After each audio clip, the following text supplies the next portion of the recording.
En el año 160 después de Cristo, Roma era un imperio consolidado. Era la primera potencia del mundo, pero la paz y la prosperidad propiciaron una peligrosa autocomplacencia. Sus enemigos lo percibieron, y el emperador Marco Aurelio hubo de levantar en armas al imperio para luchar por la supervivencia. En el siglo III después de Cristo, mientras el imperio romano trataba de evitar las invasiones y se enfrentaba al creciente poder de la cristiandad, un emperador emergió del caos. Su nombre, Trajano Decio, un líder que no dudó en recurrir a la guerra y a los dioses paganos. Eran muchos los pueblos que buscaban la destrucción de Roma. El Imperio Romano, la ira de los dioses.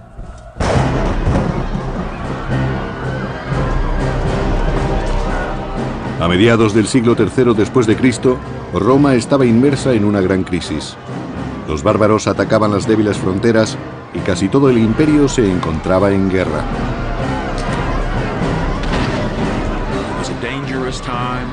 Fue una época de mucho peligro y tensión para el imperio. Los romanos no sabían qué hacer para que su gobierno les protegiera. Durante los últimos 200 años se habían acostumbrado a la paz y a la prosperidad. Desesperados, muchos ciudadanos romanos recurrieron a los dioses paganos para que les libraran de los peligros de la guerra.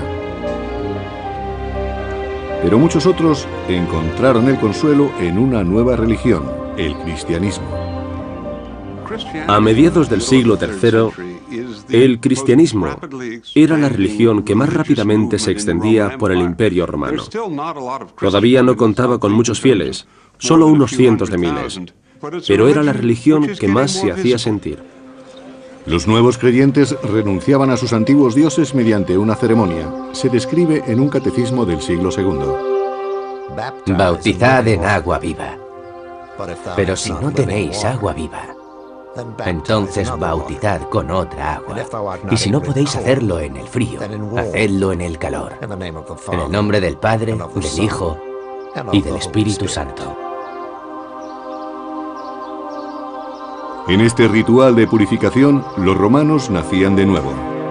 Esta vez como cristianos. Creían que su Dios era el único y verdadero y rechazaban las religiones tradicionales. Al mantenerse fieles a esta fe, los cristianos tuvieron que arreglárselas para sobrevivir. Solo eran una minoría en la sociedad de aquella época. La mayoría de los ciudadanos del imperio no eran cristianos. Creían en la religión tradicional romana y en sus numerosas deidades. Los cristianos dependían de la buena voluntad del emperador para conseguir protección.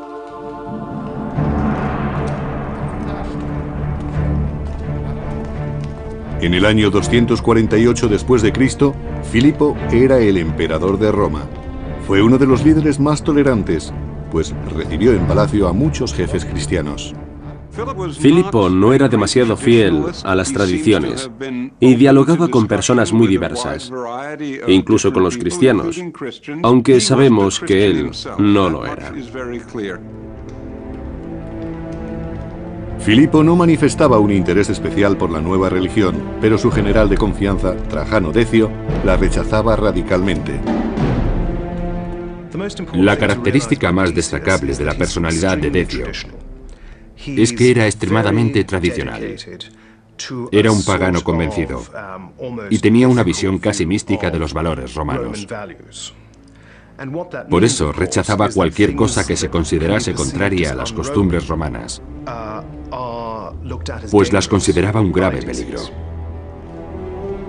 Decio temía que el trato favorable de Filipo hacia los cristianos enfureciera a sus dioses. Eso empeoraría la crisis que se propagaba por el imperio. Los soldados romanos se amotinaban en Siria, Germania y Moesia, las modernas Bulgaria y Serbia. Una nueva tribu de bárbaros, los godos, había cruzado el Danubio adentrándose en el imperio. No era el mejor momento para enemistarse con los dioses.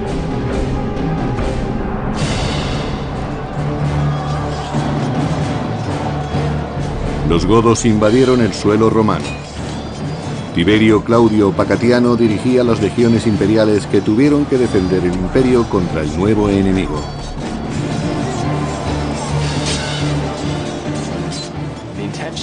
Los romanos eran conscientes de las intenciones de los godos y estaban preparados para defender el imperio, pero no pudieron prever la intensidad ni la duración de los ataques enemigos y tampoco imaginaban la extensión del territorio romano que sería invadida.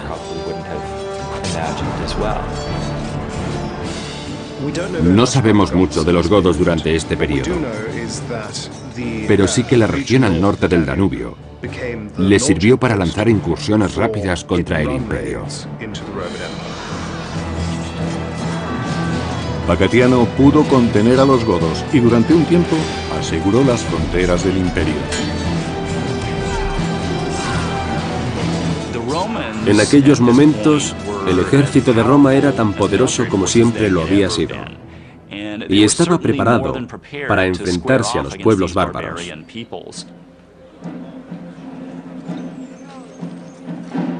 Pero en sus campañas, los soldados se cansaban de recibir órdenes de un lejano emperador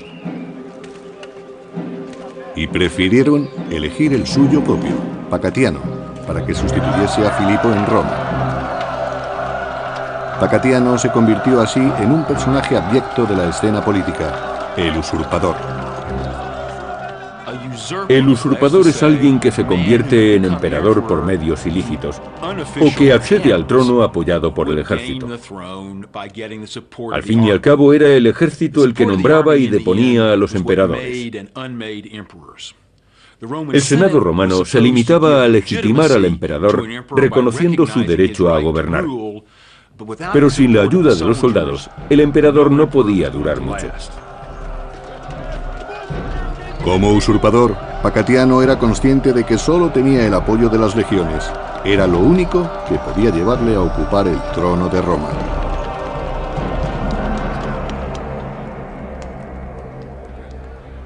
En la capital, Filipo se enteró de la rebelión del Danubio y pidió consejo a su amigo, el general Trajano Decio. Filipo perdía el apoyo de los militares y su posición en el imperio se estaba deteriorando. Debía enfrentarse personalmente a la revuelta y tenía que hacerlo deprisa. Filipo acudió al Senado para pedir consejo, pero la mayor parte de los senadores tuvo miedo de manifestarse. Solo el general Decio dijo: dejemos que las cosas sigan su curso. En el Danubio, Decio trató de infundir confianza en Filipo, pero fue en vano. El emperador tenía motivos para estar preocupado.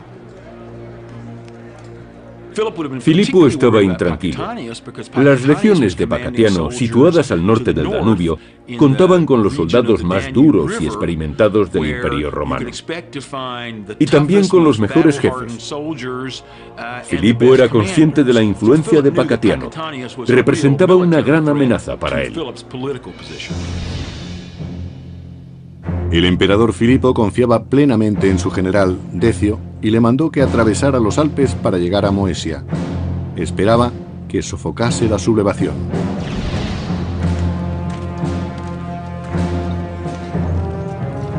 Pero antes de que Decio llegara a Moesia, estalló un motín entre los legionarios de Pacatiano. La región donde se encontraban Pacatiano y sus soldados estaba sometida a los ataques de los bárbaros. Los invasores habían saqueado la provincia asignada a las legiones de Pacatiano, y este no había podido impedirlo, a pesar de que habían acudido con la voluntad de vencer. En realidad, Pacatiano era un personaje relativamente mediocre dentro del ejército. Según algunas fuentes, ni siquiera era un militar de elevado rango. En cuanto Pacatiano demostró cierta debilidad, sus propios soldados acabaron matándolo, y acabaron así con este pequeño incidente. Para su misión en Moesia, el general Decio llevaba consigo a su hijo Herennio, un joven soldado. En cuanto llegó a su destino, Decio fue informado de la suerte que había corrido Pacatiano. En mi opinión, los hombres de Pacatiano mataron a su líder porque sabían que Decio acudía para sofocar la revuelta. Trajano Decio había nacido en aquella parte del imperio y allí era muy conocido, especialmente por su dureza y por su capacidad. Pacatiano había sido depuesto por sus propios soldados, y cuando Decio llegó a los Balcanes, se encontró con un ejército rebelde cuyas demandas no habían sido satisfechas. Al final, estos soldados acabaron uniéndose a la causa de Decio. Después del asesinato de Pacatiano, Decio se hizo cargo de sus legiones. Tanto él como su hijo Herennio trataron de restablecer el orden en el ejército. Pero los soldados amotinados tenían otros planes para Decio. Un ejército tiene pocas formas de conseguir que se escuchen sus quejas. Y normalmente su modo de hacerse oír es amotinarse o sublevarse contra su general. Los soldados reclamaban una persona más capaz que Filipo para proteger las fronteras romanas y proclamaron emperador al general Decio. Era lógico. Decio procedía de la región de los Balcanes y comprendía las dificultades de los ejércitos que habían sido enviados al Danubio. Además, querían ser dirigidos por él, porque era una persona de su confianza. Estaban seguros de que Decio les ayudaría a conseguir sus objetivos en Roma. De este modo, Decio, apoyado por su hijo Herennio, se convirtió a su vez en usurpador. Aunque Filipo era un antiguo amigo, el general Decio deseaba que Roma recuperase su gloria y pensó que aquella era la única manera de conseguirlo. El emperador Filipo había enviado a Decio, su general de confianza, a sofocar la rebelión de Moesia. Pero Decio inició otra revuelta cuando sus soldados lo proclamaron emperador.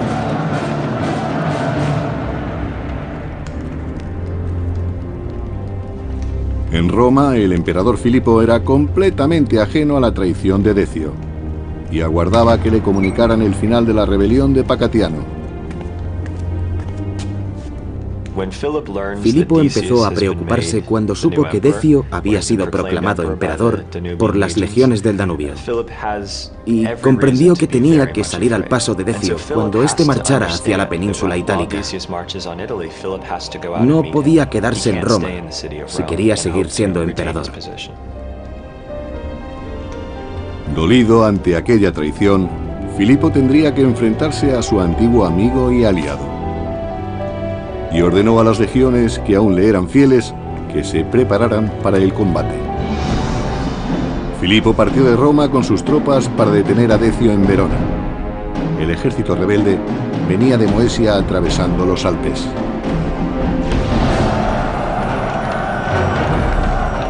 El emperador Filipo y el general Decio se enfrentaron en una sangrienta batalla. Cuando las legiones del Danubio proclamaron emperador a Decio, este marchó hacia el norte. Filipo fue a su encuentro, pero su ejército era menos numeroso. Solo disponía de un par de legiones, la reserva estratégica del imperio. Era mucho más débil. Según Zósimo, cronista del siglo VI, los soldados de Decio confiaban en él por su habilidad y su prudencia, aunque el enemigo contaba con las fuerzas imperiales. La batalla se decidiría en el momento en que uno de los ejércitos flaqueara. El ánimo de los guerreros era fundamental en las batallas antiguas.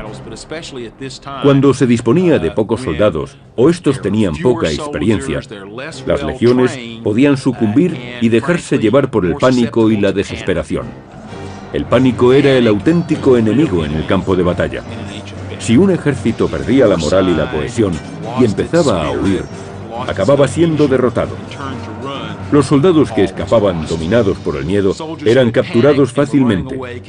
Enfrentarse a ellos no suponía ningún riesgo. Cuando los ejércitos se enfrentaron, Decio consiguió una victoria fácil. No conocemos los detalles precisos, pero sí las grandes diferencias que había entre los dos bandos. Filipo no tenía ninguna oportunidad. Filipo murió en la batalla de Verona cuando su ejército fue derrotado. Decio, antiguo general y confidente de Filipo, estaba ansioso por regresar a Roma, esta vez como emperador.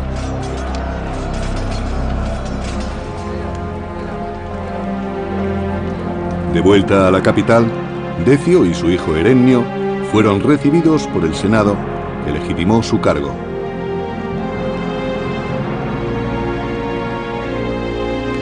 Decio también creía que para restaurar la seguridad de Roma había que recuperar los valores tradicionales.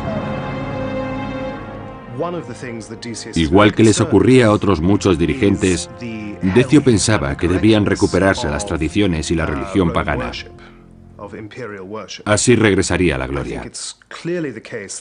La crisis a la que se enfrentaba el imperio, las numerosas guerras civiles y las campañas en el extranjero exigían que los romanos mantuvieran una buena relación con los dioses. Dispuesto a superar la crisis de los tiempos de Filipo, el Senado dio la bienvenida al severo gobierno de Decio y a los rituales paganos. La religión tradicional romana era un conjunto de rituales y sacrificios paganos.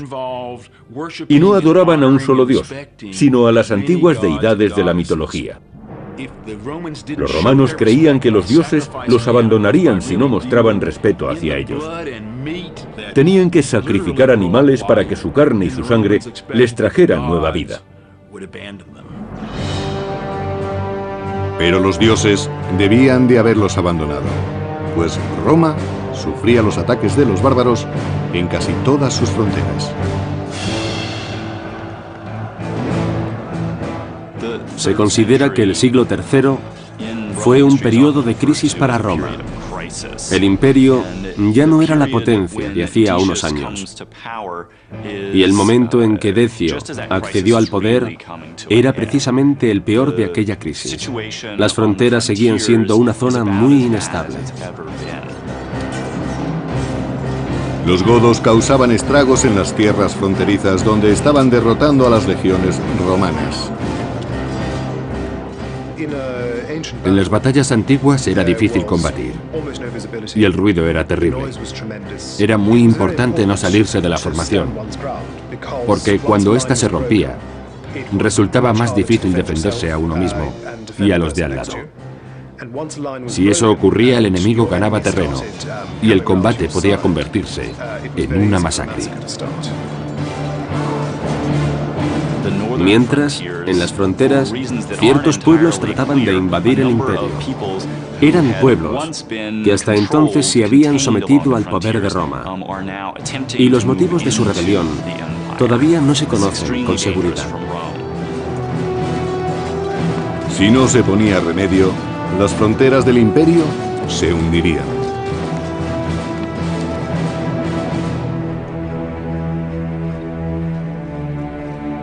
Como solución, Decio ordenó que se edificaran más templos paganos. Pretendía calmar a los enfurecidos dioses. Después de nombrar coemperador a su hijo Herennio, Decio se dispuso a reinstaurar los valores tradicionales en Roma. No se toleraría el cristianismo ni ninguna desviación de los cultos paganos.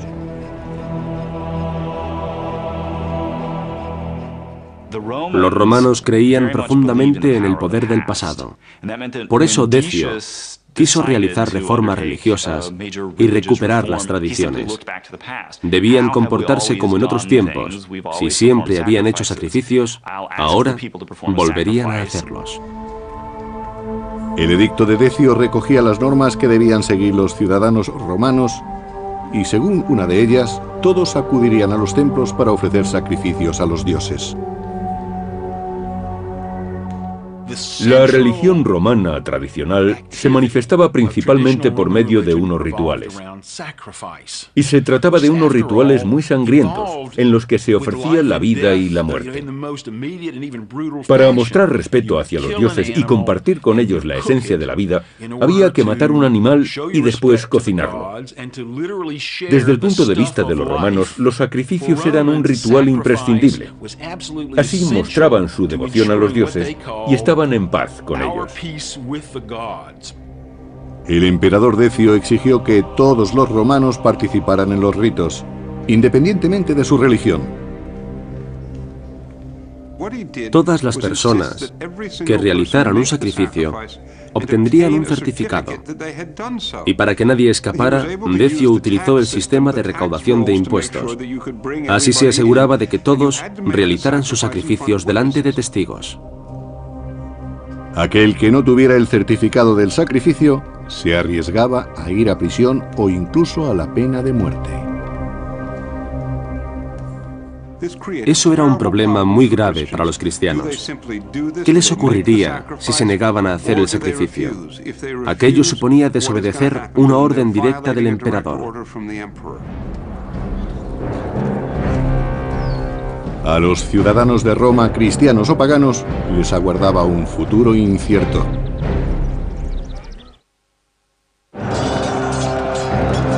El nuevo emperador se dispuso a proteger al imperio de la creciente población cristiana. El pagano Decio y su hijo Herennio emitieron unos severos edictos para que todos los ciudadanos realizaran sacrificios.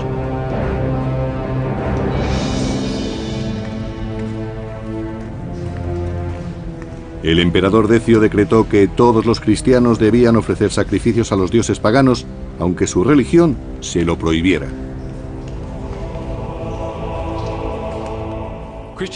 Los cristianos no podían ofrecer esos sacrificios.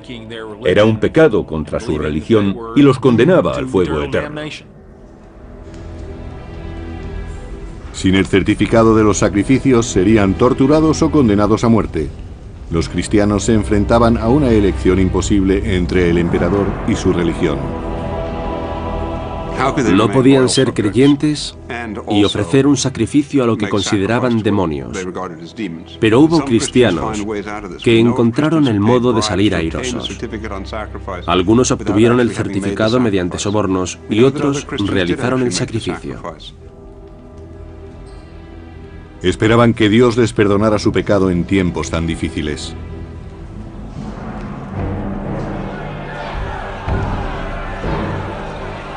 Pero no todos los cristianos obedecieron el edicto de Decio. En el año 250, Fabián, obispo de Roma, sufrió las consecuencias de permanecer fiel al cristianismo y fue ejecutado públicamente.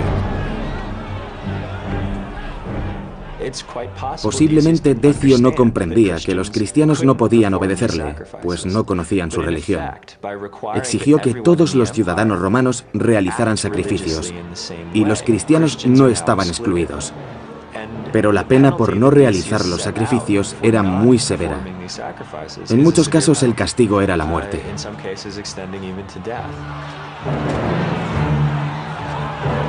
Eusebio de Cesarea, cronista cristiano del siglo IV, escribió sobre los martirios y las persecuciones. Estoy admirado por su perseverante valor, pues manifiestan abiertamente la profesión de su fe. Los mártires no flaqueaban, sino que alzaban sus ojos y no temblaban ni tenían miedo. Lactanio, cronista del siglo III, criticó duramente al emperador. Decio, bestia maldita, vino al mundo para turbar a la Iglesia. ¿Quién, sino un loco, condenaría una religión? Conforme aumentaba la represión, muchos cristianos no tuvieron las mismas fuerzas que los mártires y prefirieron someterse y conservar la vida.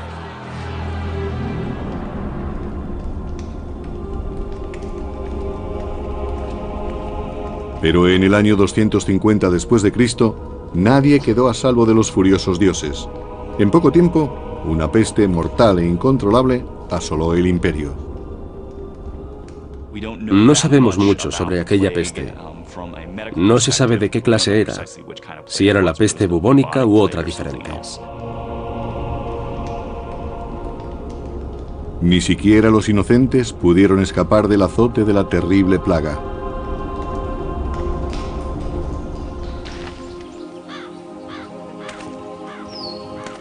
La enfermedad tuvo su mayor repercusión en el imperio entre los años 251 y 266.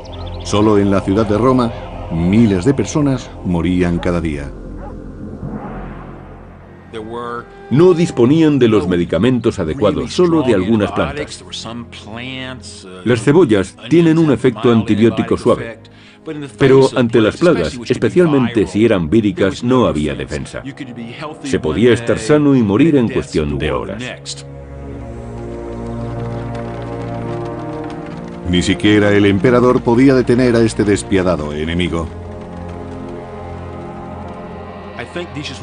Decio debió de angustiarse cuando vio que las cosas empeoraban.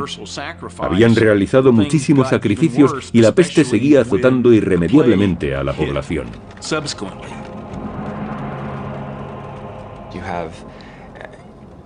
Había cadáveres en descomposición y extremidades por todas partes.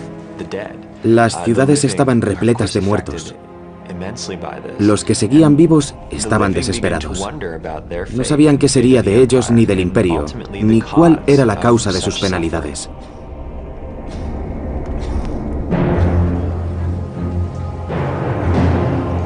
Pero los cristianos tuvieron que enfrentarse a una injusticia más, pues los paganos les acusaron de ser los culpables de aquel castigo.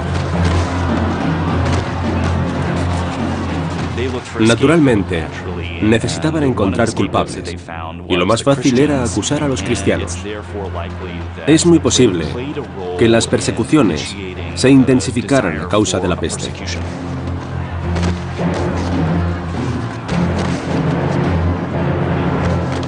Los paganos confiaban en que la sangre de los cristianos apaciguaría a sus enfurecidos dioses.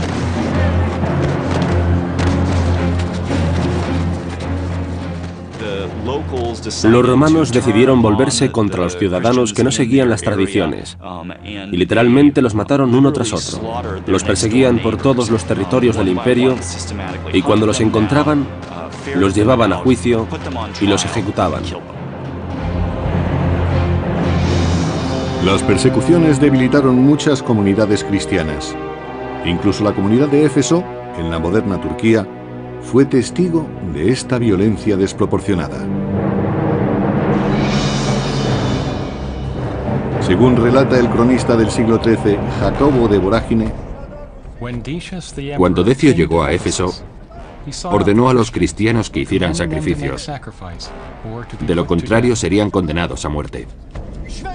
Había 7 cristianos que no querían obedecer, y Decio les impuso un cruel castigo. Está descrito en los manuscritos medievales cristianos y musulmanes. Decio los metió en una cueva y la selló con rocas. Los cristianos morían de hambre entre sus paredes por falta de alimentos. La leyenda cuenta que los 7 mártires durmieron en la cueva durante 208 años para despertar cuando un emperador cristiano gobernaba en Roma. Muchos de los cristianos del imperio tuvieron que huir a lugares deshabitados.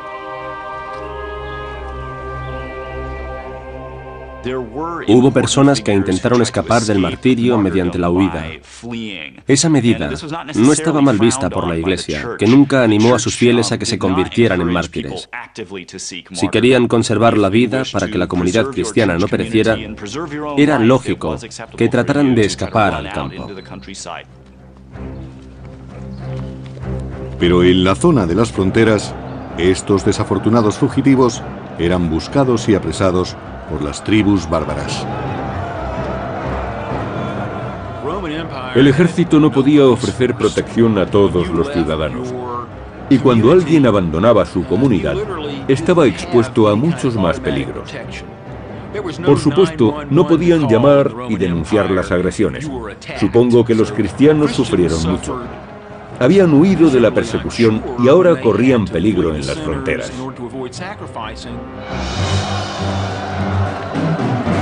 El cronista cristiano del siglo IV, Eusebio de Cesarea, relata la huida de un cristiano. Un hombre huyó a las montañas con su mujer y nunca regresó. Sus hermanos cristianos los buscaron, pero no los encontraron, ni a ellos ni a sus cadáveres. Muchos de los que huyeron fueron capturados por los bárbaros. El imperio parecía estar todavía más desorganizado que cuando Decio accedió al poder. Los dioses enfurecidos, la peste y los ataques de los bárbaros eran una grave amenaza para el futuro del mundo civilizado. Los soldados se desanimaban angustiados por la incertidumbre y los invasores seguían amenazando las fronteras de Roma. En el año 250 después de Cristo, los godos cruzaron de nuevo el Danubio e invadieron la provincia romana de Moesia.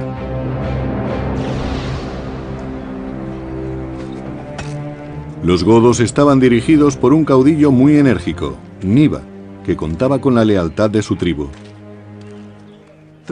Niba aseguraba su posición por medio de recompensas, ofreciendo a sus gentes la oportunidad de hacerse ricos. Al norte del Danubio, los bárbaros no habían encontrado muchas riquezas ni grandes ciudades que saquear. Pero en el sur estaban las ciudades romanas, una fuente casi ilimitada de cautivos, tesoros y moneda acuñada. Según relata el cronista Jordanes del siglo VI, el rey godo planeaba desposeer de sus riquezas al imperio. Niba dividió su ejército en dos mitades. Él permaneció en el Danubio con 70.000 hombres y envió al resto de sus guerreros a Moesia. Sabía que la ciudad no estaba bien protegida.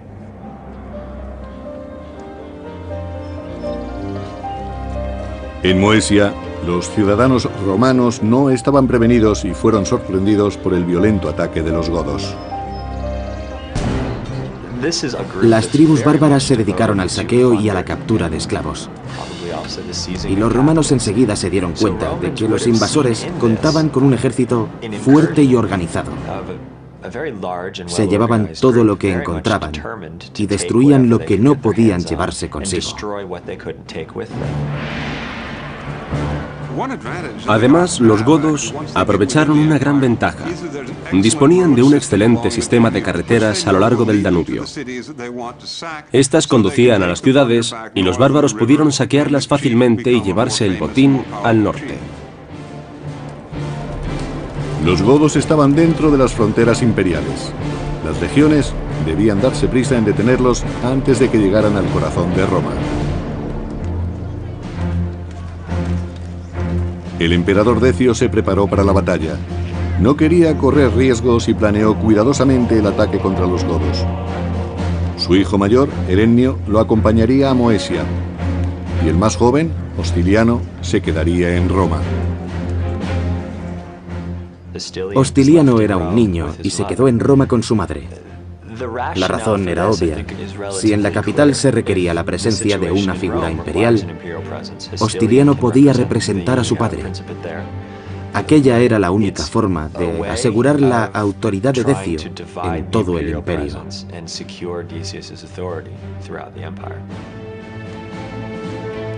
Si Decio y Herennio no sobrevivían a la batalla, todo el peso del imperio recaería en los hombros del joven Hostiliano.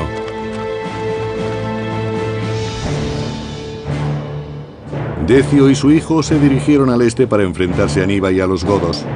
Encontraron a los invasores en Nicópolis Adistrum, en la provincia de Moesia.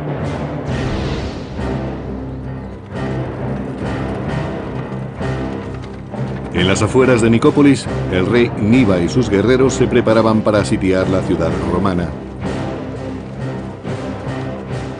Niba era un gran estratega, pero sus objetivos eran simplemente atacar, saquear y retirarse. Y no tenía planes más ambiciosos para Roma. La capital del imperio no era más que otra ciudad en la que podría conseguir un valioso botín. Decio y Erenio salieron al paso de los godos justo antes de que estos llegaran a Nicópolis. En los antiguos combates, los romanos y los bárbaros se veían cara a cara con su oponente. Estaban delante de la persona a la que trataban de matar. Las batallas no solían durar demasiado tiempo, pues los atacantes se fatigaban enseguida. Después del primer enfrentamiento, los combatientes acababan agotados. Jordanes, cronista del siglo VI, describió la derrota de Niva. Cuando Decio se acercaba, Niva, con un ejército todavía fuerte, se retiró a la región de los Balcanes, que no estaba lejos.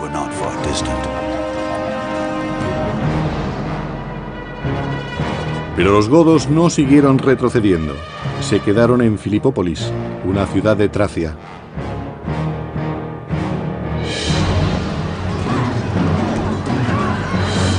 Los godos saquearon las tierras que rodeaban Filipópolis y raptaron a las mujeres romanas para venderlas como esclavas. Los godos estaban bien organizados. Su rey no llevaba al combate a un pequeño grupo, sino que dirigía un ejército relativamente grande de miles de guerreros. Eso los diferenciaba de anteriores invasores germánicos. La situación era comprometida para los romanos. Niva sitió Filipópolis y finalmente tomó la ciudad de una manera despiadada. De acuerdo con algunas fuentes, el rey godo mató a más de 100.000 personas. Pero Niva encontró un aliado inesperado dentro de las murallas de la ciudad. Se trataba de Tito Julio Prisco, un ambicioso gobernador romano que quería ser emperador. Niva engañó a Prisco mediante un falso pacto y el gobernador le permitió entrar en Filipópolis si le ayudaba con un enemigo común, el emperador Decio. Tanto Prisco como Niva querían deponer al emperador romano. Prisco pretendía hacerlo desde el interior y Niva en los territorios que rodeaban la ciudad. Prisco y Niva hicieron un trato que se incumplió. Prisco aseguró que su gente se rendiría si los godos le liberaban de aquellos que apoyaban a Decio, y Niva los aceptó. Los dos jefes, el godo y el romano, sellaron el trato en una ceremonia. Prisco y Niva llevaron a cabo un sacrificio y ofrecieron libaciones a sus dioses. Con esta ceremonia demostraban que serían fieles al pacto y juraban ayudarse mutuamente. Los sacrificios y libaciones eran un modo de sacralizar su acuerdo. De esta manera, su fidelidad estaría garantizada por las deidades. Pero Niva mintió. Prisco no se dio cuenta del engaño. Los godos se apoderaron de todo lo que encontraron, bienes y cautivos, y se deshicieron del resto. El emperador Decio había conseguido que los godos retrocedieran, pero en el año 250, Niva engañó a un gobernador romano para que rindiera su ciudad. Aquello provocó un enfrentamiento con Decio y su ejército. Después de que los godos saquearan y abandonaran Filipópolis, el emperador Decio persiguió al rey Niva hasta Abritus, en la Moesia romana.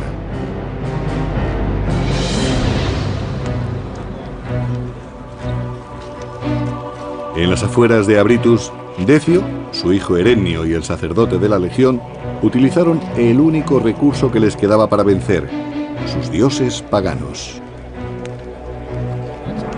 Decio sabía que iba a ser la batalla más importante de su vida. Así que hizo todo lo posible por conseguir el favor de los dioses y realizó un sacrificio. Cuando el humo del altar subió a los cielos, nadie pudo dudar de que el emperador había hecho cuanto podía para ganar aquella batalla. La victoria de Roma estaba en manos de los dioses. El cronista del siglo VI, Jordanes, recuerda el lugar donde se celebró el sacrificio, en las afueras de la actual ciudad búlgara de Razgrad. Se le conoce como el altar de Decio, porque allí realizó sacrificios a los dioses antes de la batalla. Si Decio quería devolver la estabilidad a Roma, debía obligar a los godos a cruzar el Danubio hacia el norte.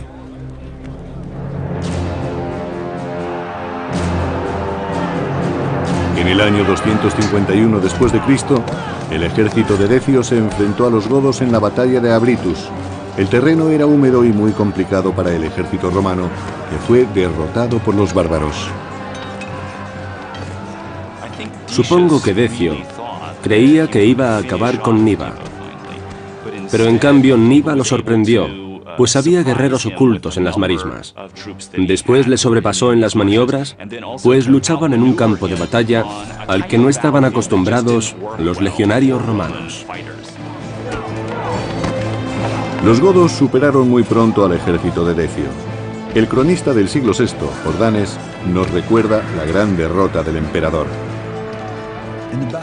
En la batalla, los godos atravesaron a Erenio con una flecha que le produjo la muerte.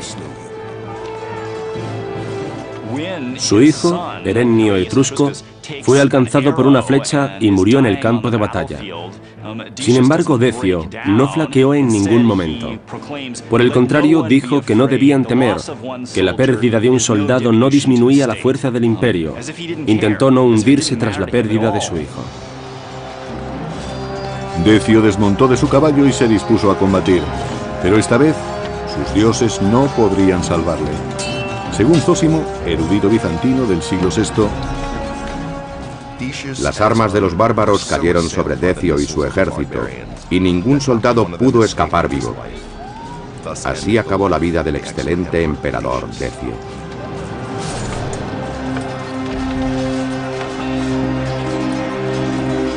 Decio fue el primer emperador de Roma que murió a manos de un ejército bárbaro. Los romanos se dieron cuenta de que el imperio estaba fuera de control. La muerte del emperador tuvo muchas consecuencias.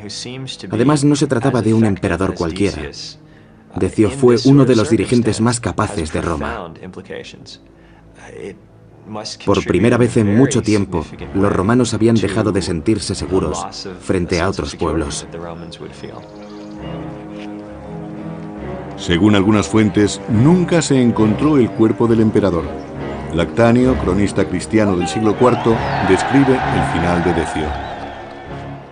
Quedó expuesto a las bestias y a las aves silvestres, que lo devoraron.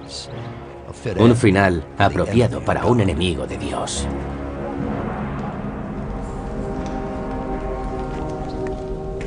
En Roma, la peste acabó con el último sucesor del emperador. Hostiliano, heredero de Decio, murió poco después que su padre.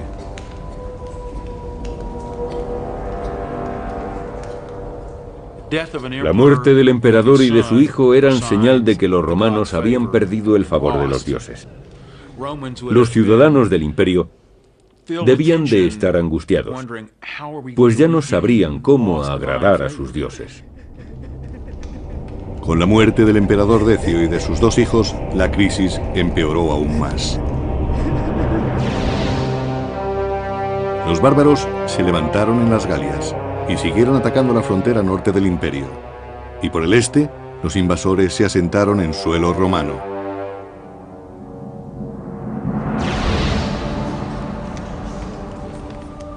La comunidad cristiana siguió creciendo a pesar de que se intensificaron las persecuciones. Decio también había fracasado en su intento de acabar con el cristianismo. En las décadas posteriores solo hubo otro intento de represión. Y a continuación, durante más de 40 años, la Iglesia cristiana pudo prosperar en libertad. Más de un siglo después, en el año 380, el cristianismo se convirtió en la religión oficial del Imperio Romano. Una merecida recompensa por su fe y su valor, según Eusebio de Cesarea, cronista del siglo IV. Cualquiera que examine la historia comprobará que todos los que han actuado con paz y justicia han saboreado el dulce fruto del éxito. El emperador Decio hizo que la religión dividiera al imperio y provocó una lucha interna entre los romanos. Aquel problema se sumó al de la peste y sin un ejército unificado, las fronteras de Roma quedaron abiertas al mayor de sus enemigos, los bárbaros. Encontraron el consuelo en una nueva religión, el cristianismo. A mediados del siglo III, el cristianismo era la religión que más rápidamente se extendía por el Imperio Romano. Todavía no contaba con muchos fieles, solo unos cientos de miles, pero era la religión que más se hacía sentir. Los nuevos creyentes renunciaban a sus antiguos dioses mediante una ceremonia. Se describe en un catecismo del siglo II. Bautizad en agua viva. Pero si no tenéis agua viva, entonces bautizad con otra agua. Y si no podéis hacerlo en el frío, hacedlo en el calor.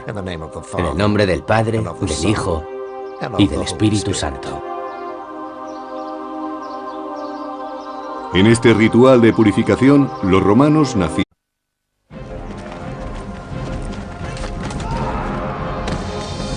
En el año 160 después de Cristo, Roma era un imperio consolidado.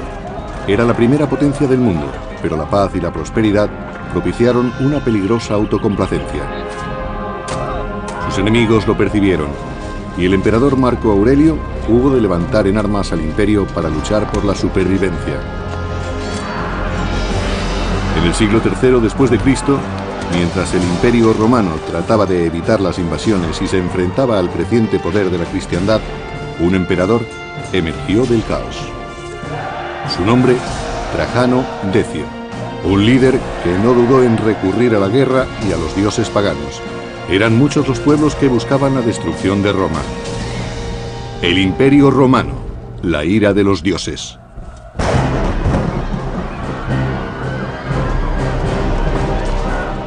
A mediados del siglo III después de Cristo, Roma estaba inmersa en una gran crisis. Los bárbaros atacaban las débiles fronteras y casi todo el imperio se encontraba en guerra.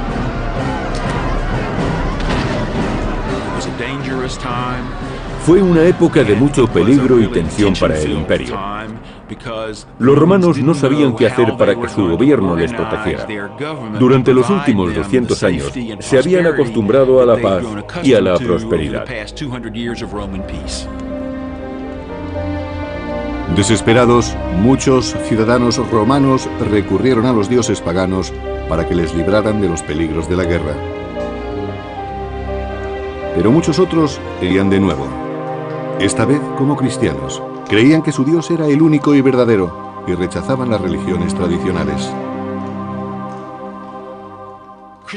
Al mantenerse fieles a esta fe, los cristianos tuvieron que arreglárselas para sobrevivir. Solo eran una minoría en la sociedad de aquella época. La mayoría de los ciudadanos del imperio no eran cristianos. Creían en la religión tradicional romana y en sus numerosas deidades. Los cristianos dependían de la buena voluntad del emperador para conseguir protección.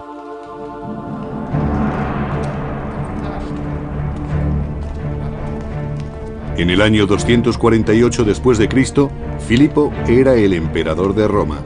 Fue uno de los líderes más tolerantes, pues recibió en palacio a muchos jefes cristianos.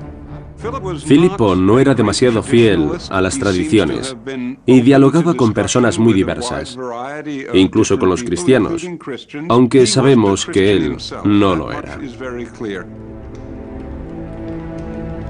Filipo no manifestaba un interés especial por la nueva religión, pero su general de confianza, Trajano Decio, la rechazaba radicalmente.